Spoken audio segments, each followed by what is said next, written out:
أحيانا يخفي شيء لمصلحة، يظهر شيء لمصلحة، يأمر بشيء، ينهى عن شيء، كل هذا لا يشغله شأن عن شأن، يأمر ينهى، لا كما قال هؤلاء الذين انحرفوا وظلوا. تلك الفرق التي انحرفت وظلت كانوا يقولون أن الله سبحانه وتعالى خلق الخلق واعتزلهم وتركهم، انتهى كل شيء، انتهى، فرغ من الأمر. لا، هذا باطل. الله سبحانه وتعالى مهيمن على الوجود، كل يوم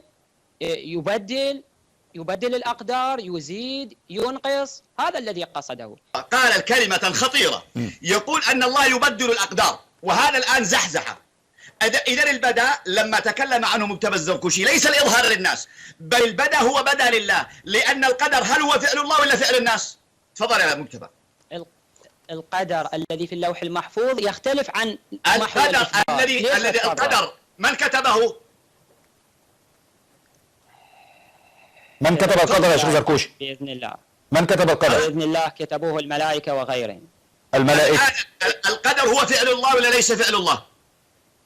اي، لكن فعل مخلوق. لماذا يبدله؟ لماذا يبدله؟ لا يبدله الذي في اللوح المحفوظ. أنت قلت قبل قليل أنه يبدل القدر.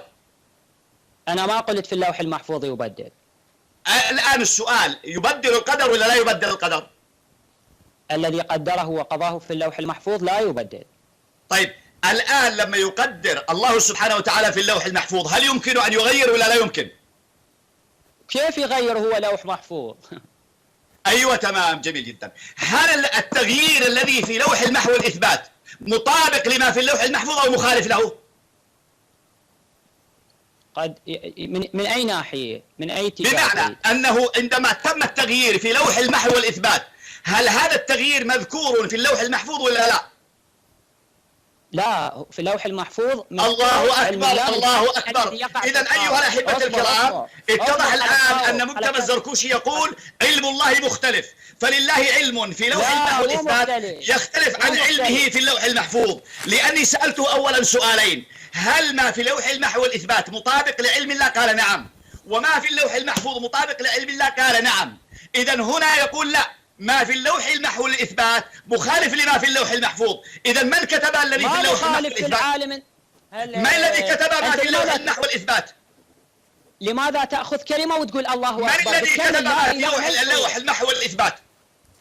ما يصير أقول لا إله وتقول لي لا. من هو الذي كتب ما في لوح المحو والإثبات؟ ما أدري. ما تدري؟ ولماذا جئت المناظرة وأنت لا تدري؟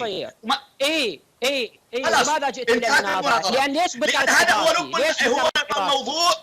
هذا موضوع البدء. كمل وقتك يا شيخ خالد. دخلنا في موضوع البدء لأنه لا يدري. الله أكبر. لماذا جئت تناقش البدء وأنت لا تدري؟ وعامل نفسك مدافع عن الشيعة ومدافع عن البدء وأنت لا تدري ما هو لوح المحو والإثبات، من كتبه؟ هل كتبه الله أم كتبته الملائكة؟ هل هو مطابق لعلم الله؟ هل هو مطابق للوح المحفوظ؟ سبحان الله.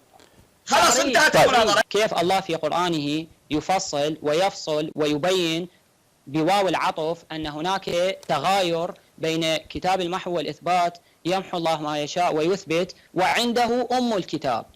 فيمحو الله ما يشاء ويثبت وعنده أم الكتاب. إذن لوح المحو والإثبات الذي يمحى ويثبت محله أمر آخر يختلف عن ما موجود في أم الكتاب. إذن هو أثبت الآن المغايرة، قال لازم أن ما في اللوح المحو والإثبات لازم يكون مغاير لما في اللوح المحفوظ، صح ولا لا؟ زين. صح؟ أنت قلت كذلك؟ زين.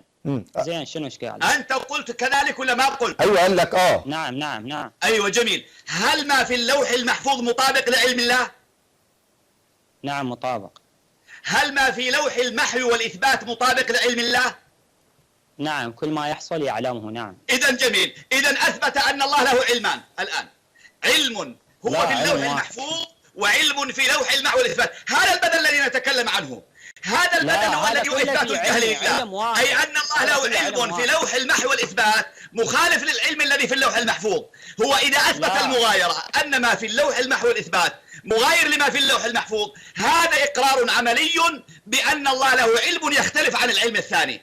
إذا هذه عقيدة البدل التي نتكلم عنها، أن الشيعة يقولون أن الله سبحانه وتعالى يتجدد له علم فيغير ما في لوح المحو والإثبات خلاف العلم الذي هو في اللوح المحفوظ. إذا هذا هو البدل الذي نتكلم عنه، ولهذا أنا سأسأل سؤال هو لب البداء. ماذا يقول هنا الخوئي في كتاب البيان؟ يقول والسر، اسمعوا أيها المشاهدون الكرام، لماذا الشيعة يقولون بالبداء؟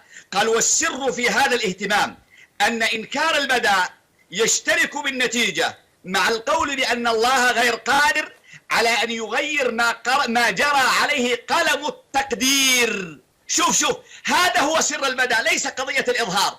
الخوئي يقول لو قلنا أن الله سبحانه وتعالى قدر الأشياء وليس قادرا على تغييرها لزم الجبر على الله، هذا معنى كلامه. إذا نحن فررنا إلى البداء من أجل أننا نثبت أن الله قادر على تغيير ما قدره وقضاه. إذا معناه إذا كان الله قدر وقضى بعلمه فلماذا يغير؟